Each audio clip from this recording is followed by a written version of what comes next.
Every 66 seconds, another senior in this country is told they have dementia. By the time this video ends, 20 more families will have heard those words. And for some of them, the cause was never their age. It was a bottle sitting on the bathroom shelf that they were promised was safe. I'm Dr. William. After 15 years of practice, I've watched this exact picture play out more times than I can count. Someone who was sharp their whole life starts losing the thread.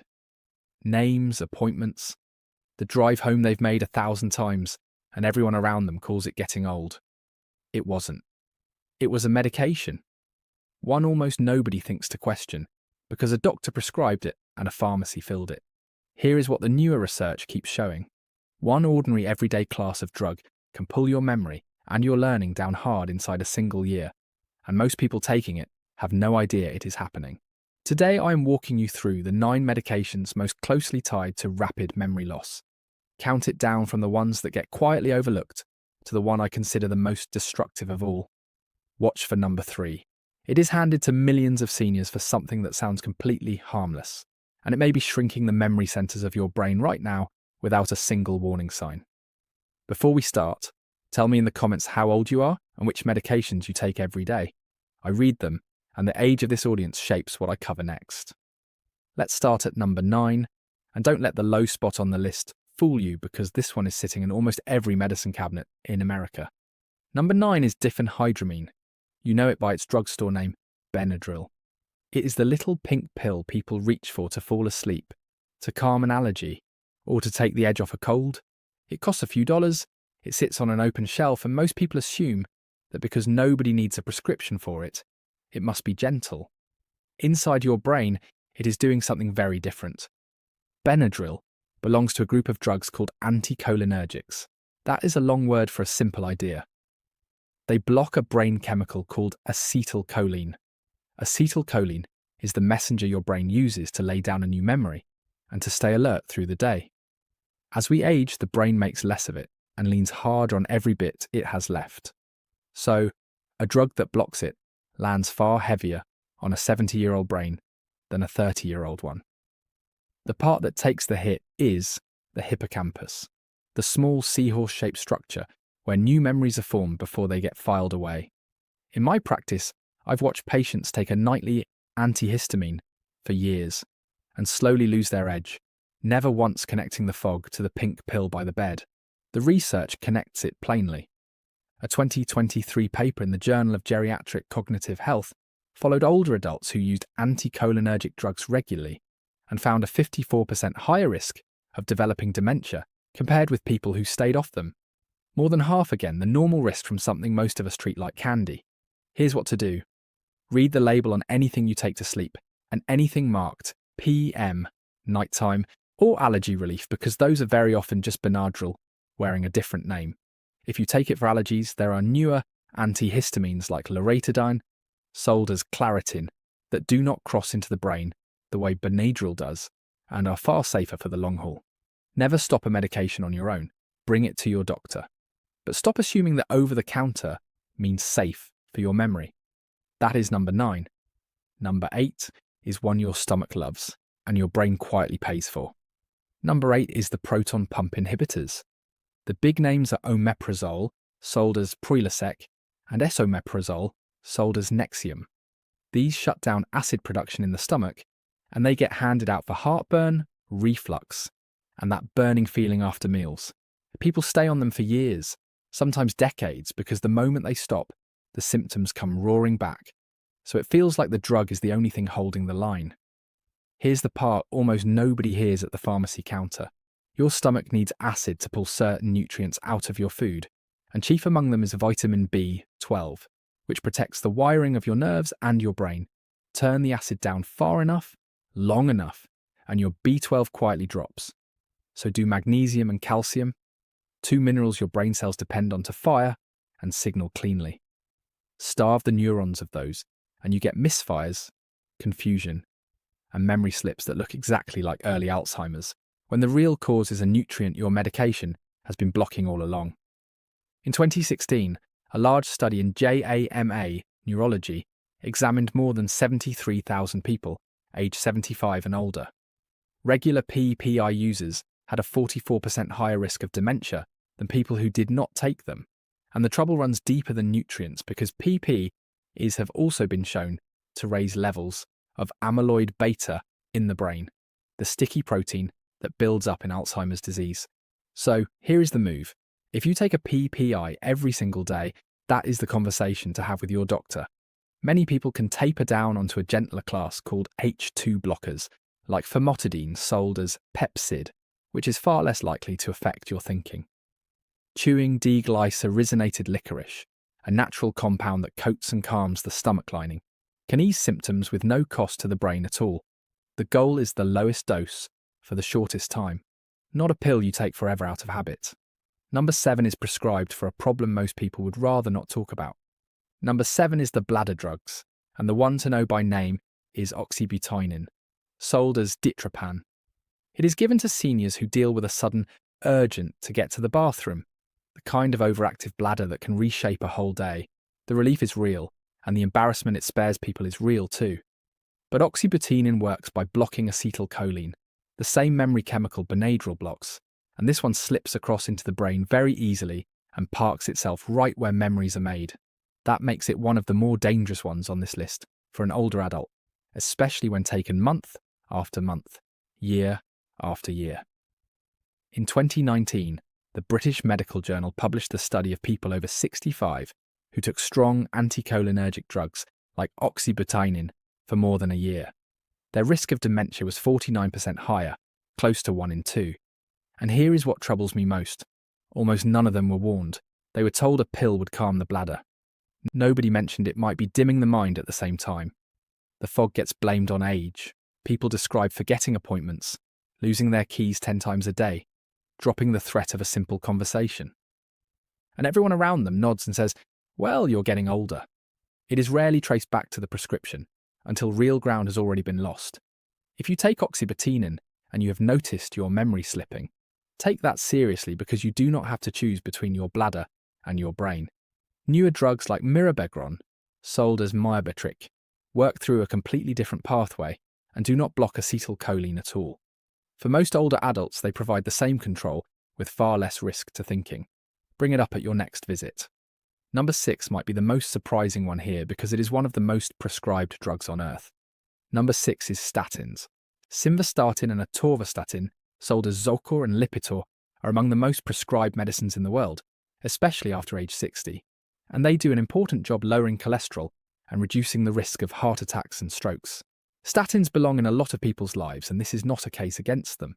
What follows is the half of the story that usually gets left out. Cholesterol does far more than affect your heart. Your brain is close to 60% fat, and it uses cholesterol to build the myelin sheath, the insulation wrapped around every nerve so signals travel fast and clean. Lower cholesterol hard enough with a strong enough statin, and you can leave the brain short of a raw material it actually needs. The statins that cause the most trouble are the ones that cross easily into brain tissue. In 2023, a study published in Frontiers in Aging Neuroscience found that adults over 70 who had been on statins for more than 3 years had a 26% higher rate of mild cognitive impairment. And the higher the dose, the steeper the decline. Some patients described frightening blanks, a familiar name gone, a conversation they had just finished erased, a route they had driven for 20 years suddenly unfamiliar. The important thing to understand is that not every statin affects the brain the same way. Pravastatin and rosuvastatin do not cross into brain tissue as readily and are generally considered safer choices when it comes to preserving cognitive function. So, if you have been on a statin for years and you are noticing fog, forgetfulness, or confusion creeping in, that is a real conversation to have with your doctor about a lower dose or a switch. It is not a reason to quietly stop a medication that may be protecting your heart. Get the plan right with professional guidance, never on your own. Quick pause. If this is helping connect the dots for you, take 1 second and tap that like button. It genuinely helps this information reach more seniors who need to hear it. And while you are down there, tell me how many prescriptions you are taking right now. I read every comment. All right, back to the countdown. Number 5. Number 5 is the benzodiazepines. Lorazepam, sold as Ativan. Diazepam, sold as Valium. alprazolam, sold as Xanax.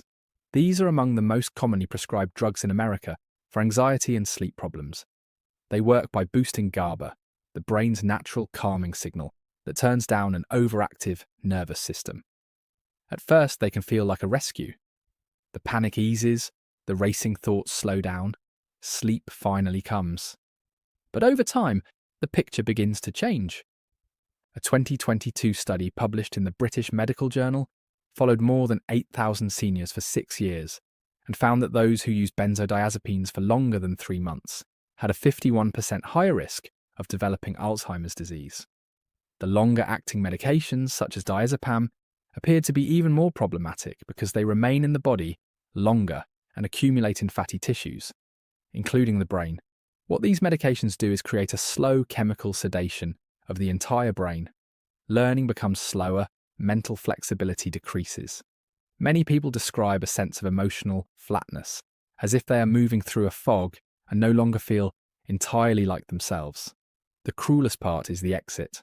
If a benzodiazepine is stopped abruptly, anxiety and insomnia often return with even greater intensity, accompanied by agitation that can become genuinely dangerous.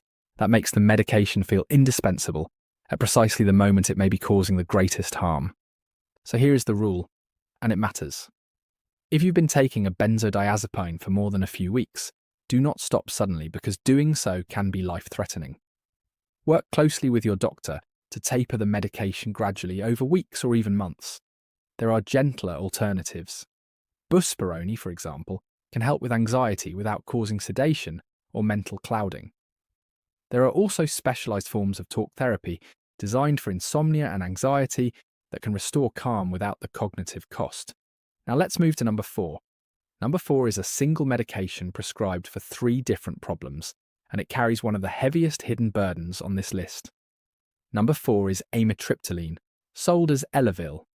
It is an older antidepressant that is still widely prescribed today for nerve pain, sleep difficulties, and even migraine prevention.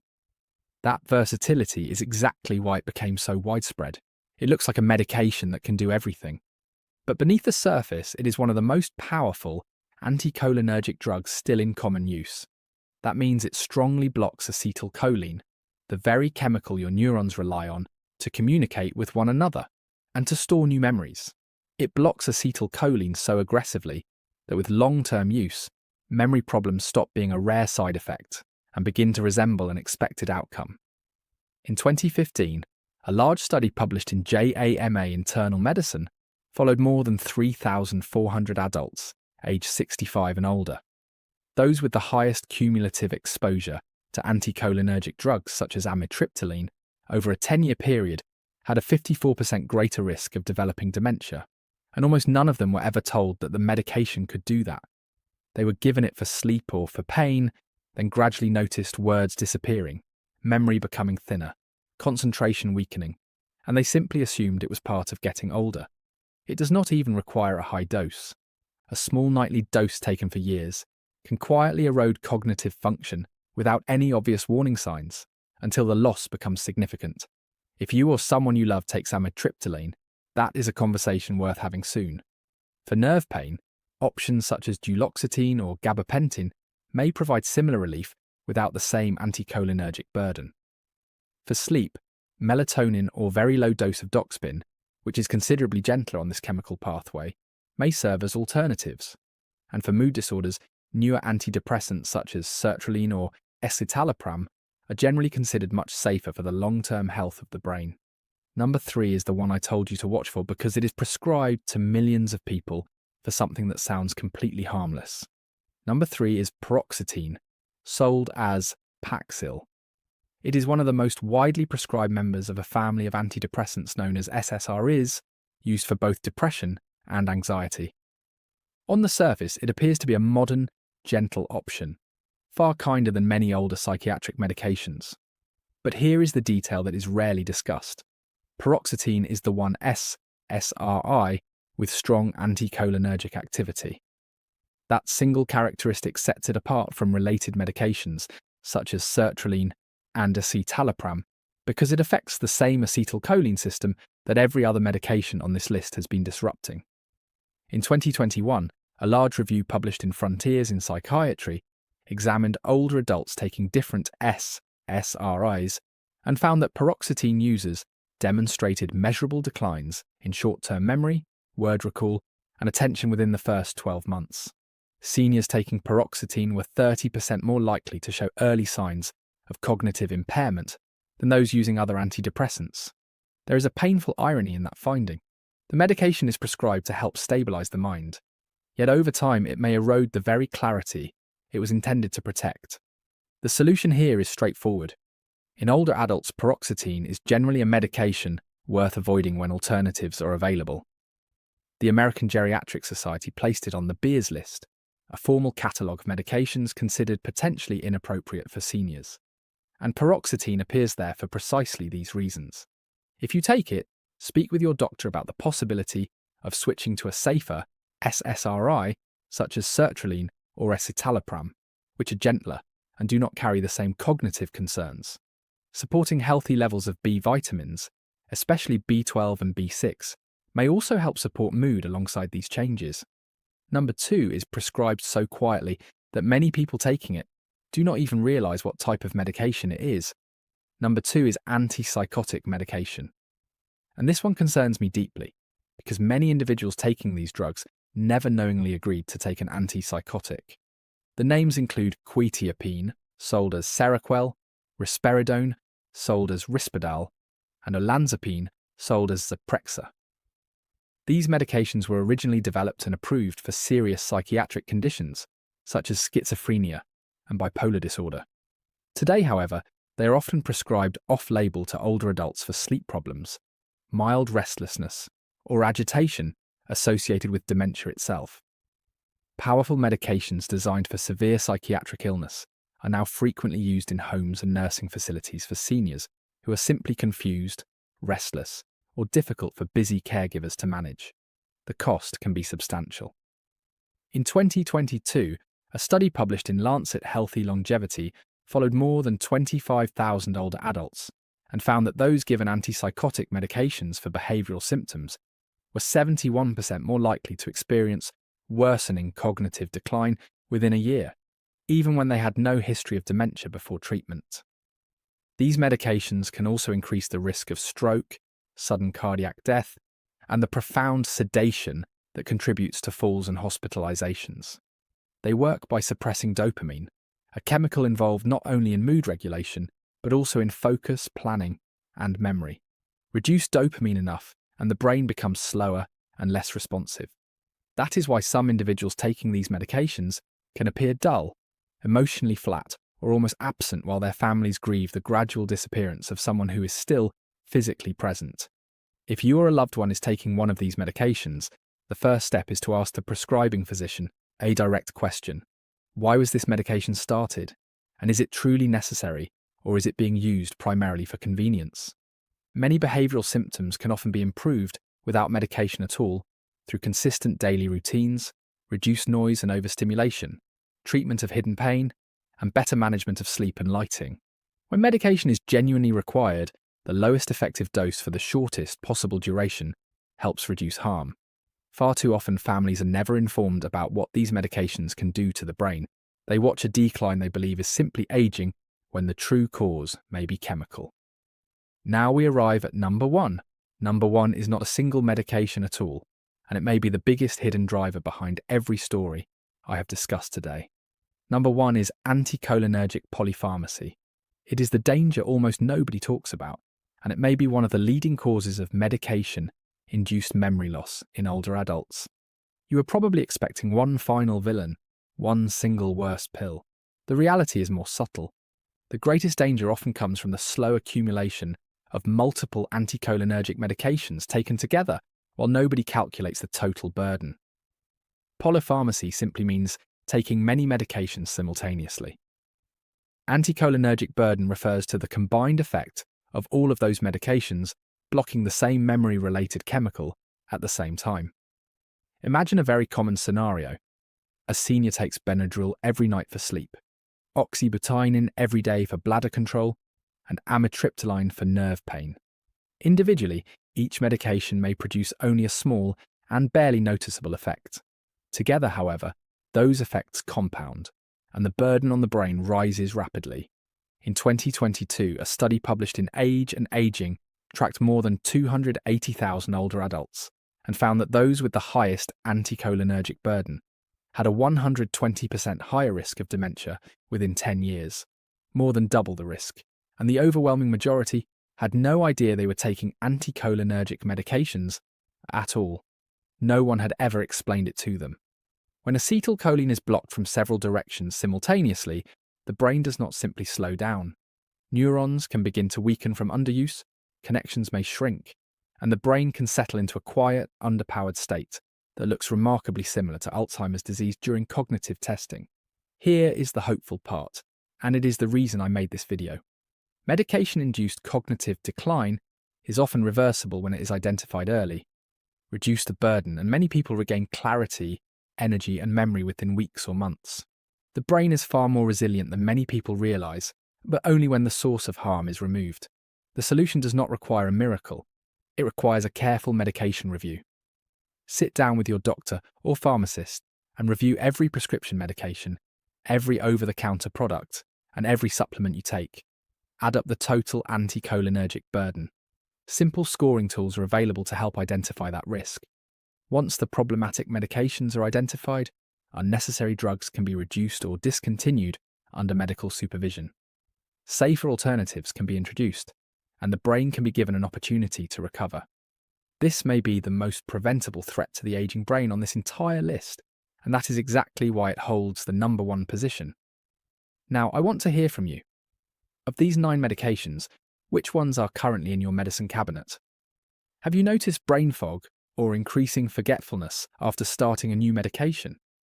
Tell me in the comments below and tell me that you will ask for a medication review this week. Your answer might be the very thing that helps the next person who reads it. And before you go, there is one more place your body hides its warnings. Your medicine cabinet is one place, your hands are another. Your fingernails can reveal warning signs involving your kidneys, your blood, and even your nervous system years before other symptoms appear. Most people never learn what to look for. That is the topic of the next video. I will show you the 4 nail signs worth checking tonight.